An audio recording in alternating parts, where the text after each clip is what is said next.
À la une de l'actualité, le discours de Mohamed VI. Le roi du Maroc a dévoilé les principales mesures de la réforme constitutionnelle. Il annonce plus de pouvoir au Premier ministre et au Parlement. L'opposition critique. La Grèce peut-elle encore s'en sortir? Angela Merkel et Nicolas Sarkozy ont annoncé un nouveau plan de sauvetage. La population craint de nouvelles mesures d'austérité. Et puis des phrases, des anecdotes à New York. Le procureur publie le compte-rendu de l'arrestation de Dominique Strauss-Kahn. On apprend ainsi que l'ancien chef du FMI a invoqué l'immunité diplomatique. 23h à Paris, bonjour à tous, bienvenue dans Paris Direct. À suivre après le journal, les sports, on parlera tennis et cette bonne surprise du tirage au sort de Wimbledon. Les héros du match le plus long de l'histoire vont rejouer. Nicolas Mahut sera opposé à l'américain John Isner. Tous les détails avec Benoît Perrochet. Et puis ce sera le focus. Nous reviendrons sur la crise en Grèce. L'Allemagne et la France sont tombés d'accord sur les modalités d'un nouveau plan de sauvetage. Quels enjeux et quelles conséquences? Nous serons en direct de Bruxelles. Mais d'abord le journal. Le discours de Mohamed VI, le roi marocain s'est adressé à la nation. Vous avez pu le suivre en direct sur France 24. Discours basé sur les réformes constitutionnelles. Et parmi les mesures annoncées, plus de pouvoirs seront confiés au Premier ministre. On écoute Mohamed VI.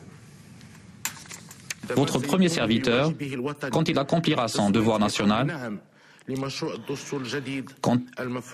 votera oui au projet de la nouvelle Constitution, car nous sommes convaincus que ce projet inclut toutes les institutions et tous les principes démocratiques et tous les mécanismes de la bonne gouvernance. Il garantit la dignité de tous les Marocains et tous leurs droits dans le cadre de l'égalité et de la primauté de la loi. Et vous me trouverez, cher peuple, aux premières lignes de ceux qui garantiront cette constitution progressive qui pose les bases d'une monarchie constitutionnelle, démocratique et parlementaire après son approbation par un référendum le 1er juillet prochain.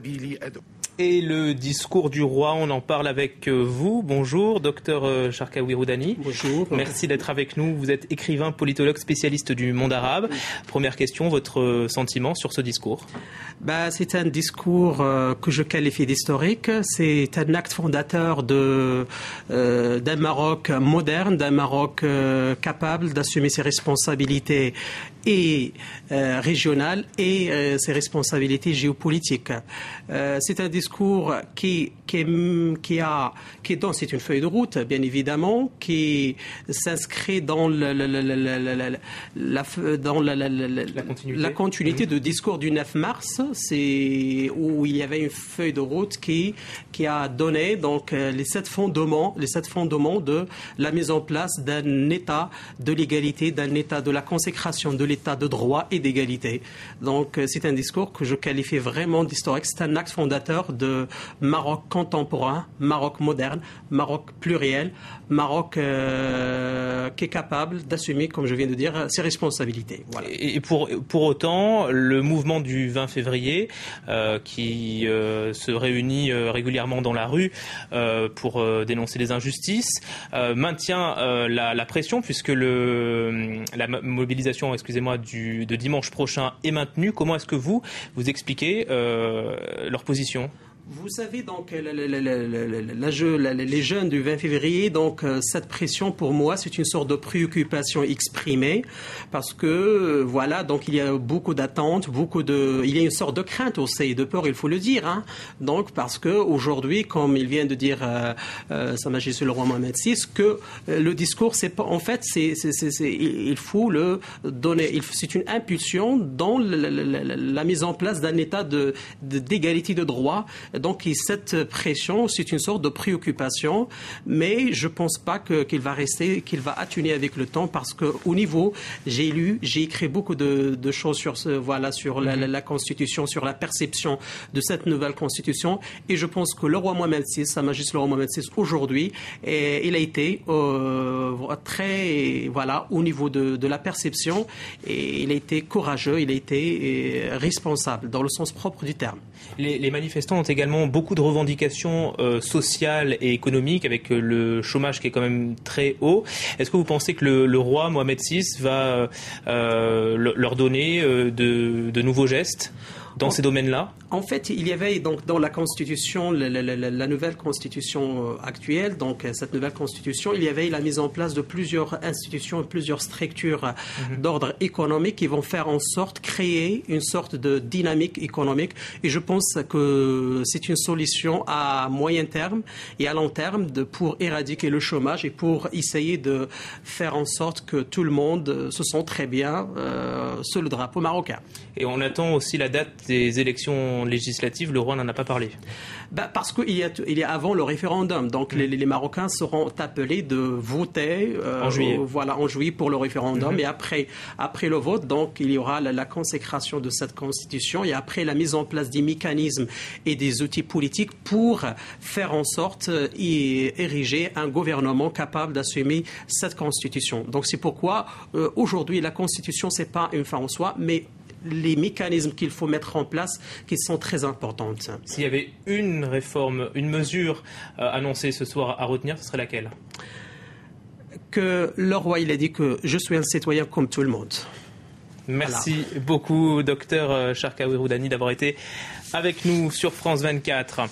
Dans le reste de l'actualité, journée à haut risque, comme chaque vendredi en Syrie, journée de prière suivie de manifestations et de violentes répressions. Les forces de sécurité ont tiré sur des milliers de manifestants dans différentes villes. Les militants des droits de l'homme parlent de 8 morts, la plupart à Homs, dans le centre du pays. À quelques centaines de mètres de la frontière, les soldats de Bachar el-Assad montent la garde. Côté libanais, les réfugiés syriens racontent leur calvaire. Cet homme a été éventré et émasculé. On en appelle à l'association de défense des animaux, car en Syrie aujourd'hui, un animal vaut plus qu'un être humain. Même de ce côté de la frontière, beaucoup de Syriens ne se sentent pas totalement en sécurité.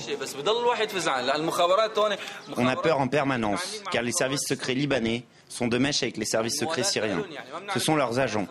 S'ils nous prennent et nous livrent aux Syriens, à peine la frontière franchie, on sait qu'on est mort. Pour l'instant, seuls 3 militaires syriens arrêtés par l'armée libanaise ont été remis aux autorités syriennes. Au total, une trentaine de réfugiés ont été arrêtés, 15 sont toujours en détention. Parmi eux, le père, l'oncle et les 2 frères de cet homme, âgés de 12 et 16 ans. On n'a rien à se reprocher. On fuit la mort et le cauchemar continue. Le problème, c'est qu'on est venu se réfugier en territoire libanais pour se protéger et on nous arrête. Un garçon qui n'a pas encore 13 ans, c'est normal de l'arrêter? C'est un crime, ça. Les autorités libanaises accusent les détenus d'entrée illégale sur le territoire.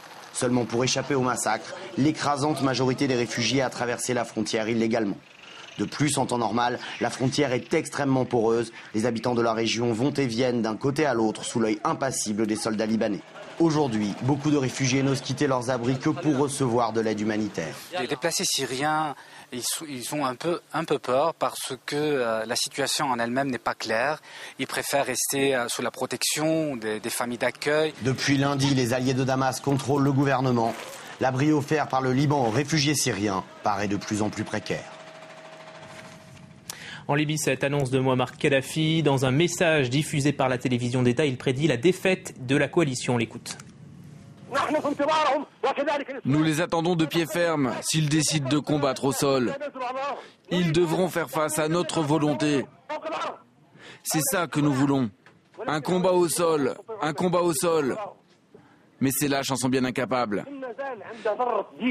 Qui a encore un peu de dignité? Qui peut se prétendre arabe, musulman? Qui peut se prétendre libyen en combattant sous la bannière des colonialistes régressifs, sous la bannière des croisés? Et dans le même temps, les civils ont été une nouvelle fois pris pour cible. La chute de roquettes tirées par les forces loyalistes ont tué 10 personnes à Misrata, c'est dans l'ouest du pays. Il y aurait 40 blessés. Bilan fourni par les rebelles, les insurgés qui démentent au passage tout contact avec le régime de Mouammar Kadhafi à Tripoli. En Grèce, le nouvel homme fort s'appelle Evangelos Venizelos. C'est le nouveau ministre des Finances. Il sera chargé de gérer la crise financière qui menace de s'étendre à toute la zone euro. Venizelos a été nommé ce matin. Le remaniement est censé apaiser la colère de la population. On retrouve Alexia Kefalas à Athènes. Alexia, bonjour. Vous êtes devant le Parlement grec et la grogne est toujours aussi grande. Effectivement, ce qui est assez intéressant, du coup on a dû se décaler en contrebas parce que la rue est bloquée un peu plus haut. Il y a quand même des milliers de Grecs toujours devant le Parlement, une grande assemblée générale ce soir. Justement, ces indignés se mettent aussi au point pour le rassemblement de dimanche. Et c'est vraiment l'élément qui est intéressant. Pour eux, ce remaniement ne suffit pas. Il faut se débarrasser de la classe politique bien trop corrompue. Et justement, c'est un peu le message qui règne. On voit la tête des nouveaux ministres, en tout cas ceux qui ont été placés à d'autres postes, et même le nouveau ministre des Finances, pourtant apprécié par la population, car il est assez volubile, il a un discours très social, il sait faire passer les choses les plus dures. Donc voilà, c'est un véritable test pour ce nouveau gouvernement, car la rue n'est pas prête de partir. Alors Alexia, l'Union européenne se serre les coudes, elle joue la carte de la solidarité. Est-ce que ce message est parvenu jusqu'aux oreilles des manifestants ? Oui, alors ça, on peut véritablement le sentir. Jusqu'à hier, jusqu'à hier tard dans la soirée, les Grecs étaient devenus presque anti-européens. Pour eux, l'Europe faisait les mauvais choix. Elle donnait elle prêtait de l'argent aux Grecs, mais c'était aux politiques grecques, et donc ça n'allait pas dans la poche du peuple. Un peuple qui, je le rappelle, est complètement plongé dans une récession sans pareil, l'économie étant paralysée et le taux de chômage dépasse les 16%. Mais aujourd'hui, après la conférence de presse de Nicolas Sarkozy et d'Angela Merkel, on voit tout de même un apaisement. Ils ne s'attendaient pas à un message de solidarité aussi fort du président français. Pour eux, le président français a pu quand même convaincre Angela Merkel, qui était devenue l'ennemi numéro 1 en Grèce depuis quelques mois, et puis la convaincre de vouloir donner un délai aux Grecs, de pouvoir accorder éventuellement une nouvelle aide. Mais ça veut dire quand même pour les Grecs de faire des efforts, d'appliquer les prochaines mesures d'austérité. Et c'est là toute la question, à savoir, est-ce que le plan d'austérité sera voté le 28 juin prochain et surtout, est-ce qu'il sera appliqué ? Alexia Kefelas en direct d'Athènes devant le Parlement. Merci beaucoup Alexia. Ce sont des documents qui ne changent rien au dossier judiciaire, mais ils contiennent des propos de Dominique Strauss-Kahn avant, pendant et après son arrestation. On apprend ainsi que l'ancien chef du FMI a invoqué l'immunité diplomatique. D'autres détails ont été fournis par le procureur. DSK se serait par exemple plaint d'avoir des menottes trop serrées. Et sans transition, on passe au sport avec Benoît Perrochet. Bonjour Benoît. Alors, j'ai un petit peu ma cravate comme ça.